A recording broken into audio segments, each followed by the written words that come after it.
جانا ہے، وہاں کامیاب ہونے کے لیے کچھ جلدی کر لو۔ اس جلدی میں کیا کرنا ہے؟ تو فرمایا احی قلبک بالموعظہ، دل کو زندہ رکھنا قرآن کے ذریعے سے۔ جیسے پانی سے گھاس پھول پھل زندہ ہو جاتے ہیں، روح سے ہم زندہ ہیں، تو فرمایا دلوں کی زندگی قرآن سے ہے، قرآن سے دلوں کو زندہ رکھنا۔ ایک حدیث ساتھ یاد آ گئی، وہ بھی اسی کے ساتھ ایڈ کر کے سناتا ہوں۔ اطلب قلبک عند ثلاثۃ مواطن، تین جگہوں پہ اپنے دل کو دیکھو، لگتا ہے یا گھبرا رہا ہے۔ عند سماع القرآن، قرآن کے سامنے بیٹھ کے دیکھو دل لگتا ہے یا گھبراتا ہے۔ فی مجالس ذکر، ذکر کی مجالس میں بیٹھ کے دیکھو دل لگتا ہے یا گھبراتا ہے۔ فی اوقات الخلوہ، تنہائی میں بیٹھ کے دیکھو دل اللہ کے لیے کچھ تڑپتا ہے یا گھبراتا ہے۔ فَإِن لَمْ تَجِدْهُ فِي هَذِهِ الْمَوَاطِنِ، اگر تیرا دل قرآن سے گھبرائے، اللہ کی یاد کی مجالس سے گھبرائے، تنہائی میں گھبرائے، تو صلی اللہ ان یمن علیک بقلب فإنہ لا قلب لک، تو پھر اللہ سے مانگ اللہ تجھے دل عطا فرمائے، تیرا دل مر چکا ہے۔ دل کی تین بڑی شریانیں ہوتی ہیں۔ مجھے سٹنٹ پڑا نا، اور بھائی بھی ڈاکٹر ہے دل کا، تو کافی ساری معلومات اس کے ذریعے سے تھیں، پھر خود سٹنٹ پڑا اور ہو گئی۔ دل کو سپلائی دینے والی تین بڑی شریانیں، تو وہ ایک بند ہو تو سٹینڈ ڈالتے ہیں، دو بند ہو پھر بھی کوشش کرتے ہیں، تینوں بند ہوں تو پھر آپریشن ہی کرتے ہیں۔ اور یہ خون دل کو سپلائی دینے والی ہیں، یہ بند ہو جائیں تو موت ہے۔ تو وہ دل جو میرے نبی بتا رہے ہیں اس کی بھی تین شریانیں ہیں۔ میں ابھی مجھے وہ مناسبت ایک دم ذہن میں آ گئی، پہلے نہیں تھی، کہ ہمارے ڈاکٹر بتاتے ہیں کہ دل کی مین سپلائی، ویسے تو بہت سی رگیں ہیں لیکن تین بڑی رگیں ہیں۔ ادھر میں کیا حدیث سنا رہا ہوں کہ دل کے مردہ اور زندہ ہونے کی بھی تین نشانیاں ہیں، یعنی وہ دل جو روحانیت والا ہے اس کے لیے بھی تین پائپ لائن جا رہی ہیں، ایک قرآن ہے، ایک ذکر کی مجالس ہیں، اور ایک تنہائی میں اللہ کی یاد ہے۔ اگر تینوں بند ہیں تو دل مر چکا ہے، وہ چاہے بادشاہ ہے، چاہے آر پی او ہے، چاہے مولانا ہے۔ اور اگر تینوں زندہ ہیں تو یہ دل صحت مند ہے، نورانی ہے، اور اللہ کا محبوب ہے۔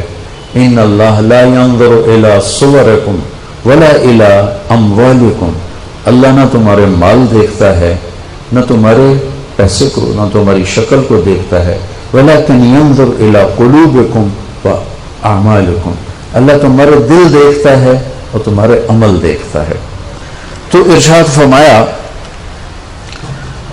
اگر تیرا دل قرآن میں نہیں لگتا، کتنے لوگ ہیں زندگی بھر قرآن اٹھا کے بھی نہیں دیکھ رہے، بس مردوں کے لیے رکھ دیا ہے، مولوی صاحب آ جائے ختم پڑھ چھڑے۔ محرم میں کوئی حافظ بٹھا دیتے ہیں قبروں پہ، جا بھائی ساڑھے پیو دی قبر تے قرآن پڑھتے ہیں، آپ کو واللہ پڑھن دی توفیق نہیں ہوندی، پھر حافظہ میں جا کے بھایا ہوں۔ محرم میں جاتے ہیں نا، ایک رسم ہے، اچھی رسم ہے، قبریں تازہ ہو جاتی ہیں، کچھ بزرگوں کے لیے ایصال ثواب ہو جاتا ہے۔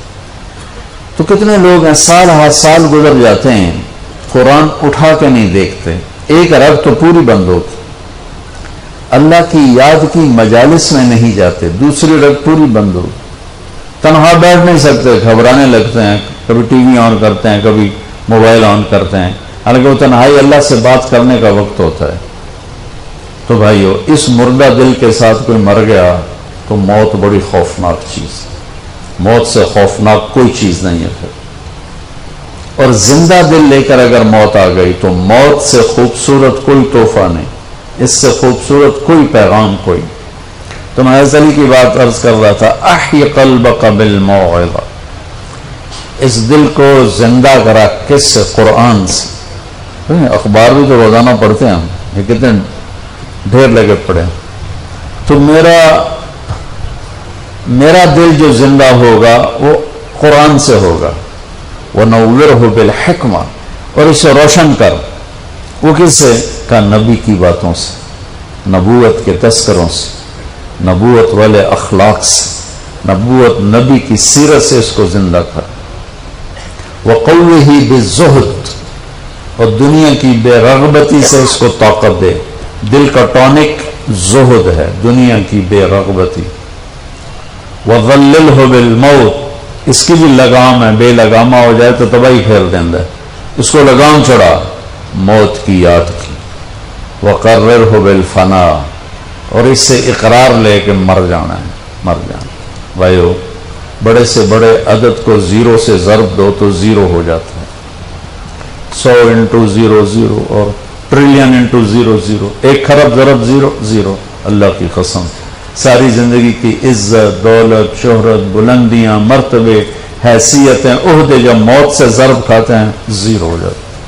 تھوڑی دیر پہلے وہ مولانا طارق جمیل کہلا رہا تھا، اور 1 سیکنڈ کے بعد ڈیڈ باڈی میت، ڈیڈ باڈی میت. اولاد بھی نہیں کہتی، اولاد بھی کہتی میت چاہو، منجی چاہو. ہمارے دیہاتوں میں کہتے ہیں منجی چاہو، میت چاہو.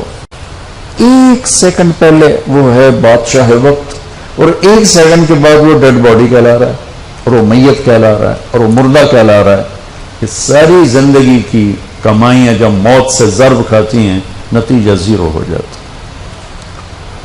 صرف ایک ہستی ہیں جن سے پوچھا گیا، باقی تو کون پوچھتا. وقت لکم میعاد یوم لا تستاخرون عنہ ساعۃ ولا تستقدمون، تم سب کا ایک دن مقرر ہے، وہ آئے گا تمہیں اٹھا کے لے جائے گا. تو اس دن اگر اللہ مجھ سے راضی ہے تو میرے لیے موت سے بہتر کوئی تحفہ نہیں، اور اگر اللہ مجھ سے ناراض ہے تو پھر موت سے خوفناک پیغام کوئی نہیں. دنیا بھی آخرت بھی. الصلاۃ، میری امت نماز نہ چھوڑنا. 90% لوگ نماز چھوڑ گئے. وما ملکت ایمانکم، اپنے نوکر، ملازم، غریب، ان پہ ترس کھانا، فرعون نہ بننا. حقوق اللہ، حقوق العباد. حقوق اللہ میں نماز سب سے اعلیٰ، حقوق العباد میں غریب سب سے اعلیٰ. تو ان کو سمیٹ کر پورا دین بتا دیا. الصلاۃ، میری امت نماز نہ چھوڑنا. وما ملکت ایمانکم، اپنے نوکر چاکر، نوکرانیاں، غریب لوگ، ان پہ رحم کرنا. انہی 2 باتوں کو اب دہرا رہے تھے. پھر آواز کمزور ہوئی تو کہا الصلاۃ الصلاۃ الصلاۃ، نماز نماز. پھر آخری لفظ سے اللہم الرفیق الاعلی، مولا تیرا ساتھ چاہتا، اور اللہ کا امر پورا ہو گیا. تو بھائیو، میرے نبی کو اللہ نے اس عظیم الشان طریقے پر اپنے پاس بلایا. کیونکہ ہمارے پاس تو بلاوا آئے گا، ہم سے پوچھا نہیں جائے گا. تو سمجھدار وہ ہے جو موت کی تیاری رکھے، نادان وہ ہے جو آخرت جیسی چیز کو بھلا دے، اور یہ دنیا کے ٹھیکروں کے پیچھے اپنے ایمان کو گنوا دے، عزت آبرو ضمیر کے سودے کر دے. تو بھائیو، آپ کے والد کا نام کیا تھا؟ غلام حیدر صاحب موت کا پیالہ پی گئے. یہ محمود صاحب بھی پئیں گے، یہ طارق جمیل بھی پیے گا، یہ سارے پئیں گے. لیکن بھائیو، اس طرح موت آئے کہ اللہ ہم سے راضی اور اللہ کا رسول ہم سے راضی ہے. ایسی موت نہ آئے کہ اللہ تعالیٰ کا دفعہ دور کر دو اس کی روح کو میرے سامنے سے. تو بھائیو، اس کے لیے ہم مرنے سے پہلے توبہ کریں. کسی کا حق مارا ہے واپس کرو، کسی پر کوئی ناجائز کیا ہوا ہے تو مرنے سے پہلے توبہ کرو. نماز کی سستی ہے تو شروع کر دو، اور کسی سے لڑے ہوئے ہو تو صلح کر لو. اور یہ تبلیغ کا کام ہے جو بہت خوبصورت کام ہے. اللہ آپ کو ہمت دے اس میں وقت لگانے کی. تو صرف 3 دن بھی اگر آپ لگاتے رہیں گے تو آپ کی زندگی میں چینج آئے گی. اب آپ 1 دفعہ سورۃ فاتحہ پڑھ لیں، 3 دفعہ سورہ اخلاص پڑھ لیں، تو ہم غلام حیدر صاحب کے لیے دعا کرتے ہیں. کو بھی محمد کا دیوانہ بنا جانا، عشق نبی میرے دل میں بھی سما